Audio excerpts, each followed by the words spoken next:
Prime Minister Narendra Modi interacted with the beneficiaries of the Viksit Bharat Sankalp Yatra via video conferencing today. Dr. Bhattacharya, Gautam is in fact absolutely right. It's the last mile penetration, that has, reaped these kind of results at a multiple level for the Bharatiya Janata Party. Won't you concur, sir? No, absolutely, yes. In fact, India would not be a rich, developed country with the open defecation happening.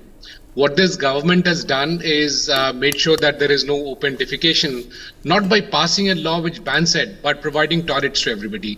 We would not be a developed country if we have, people cooking their food on wood.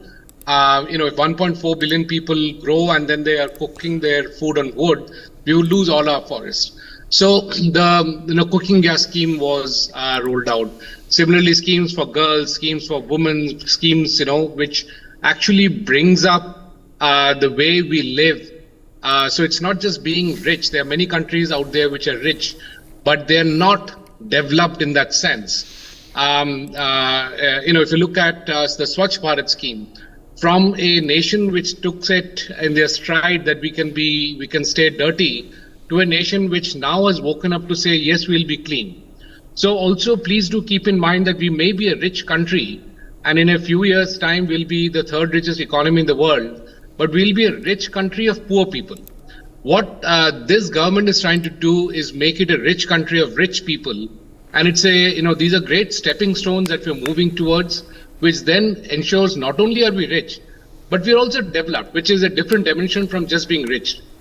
So we have the right kind of cities, we have the right kind of schooling, the right kind of healthcare, and that's something which has been very, very revolutionary in the thought process, because before this, the idea was that, or the view was that, India won't change. India cannot change. This will not happen in India. But we have seen everything's been happening in India. We have moved towards having bullet trains where people were saying that that's a waste of money. Everything that was towards development was being called out as waste for money. And why are we developing when there are others who are, who are poor? Without knowing that unless we develop, the poor will never become rich.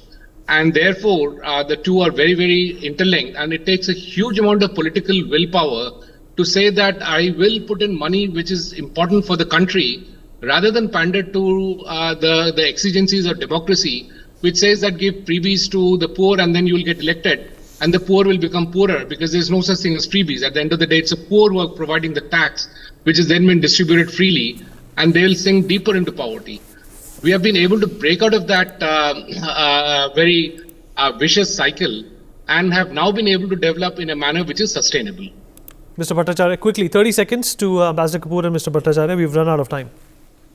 Sure. As I mentioned, Viksit Bharat's got multiple dimensions. It's not just getting rich. I mean, the other top 5 economies have not been able to put any vehicle on the moon, which India has been able to do. Also, under India's leadership, if you see in South Asia, there is no large conflict that has happened. Whereas, the Europe is burning with the Ukraine war, West Asia is burning with the Hamas-Israel war, and there are multiple other conflicts going on. But India has been able to put peace in this part of the world. And that showcases the fact that India is developing, bringing in leadership, not just for India, but for the rest of the world also. All right.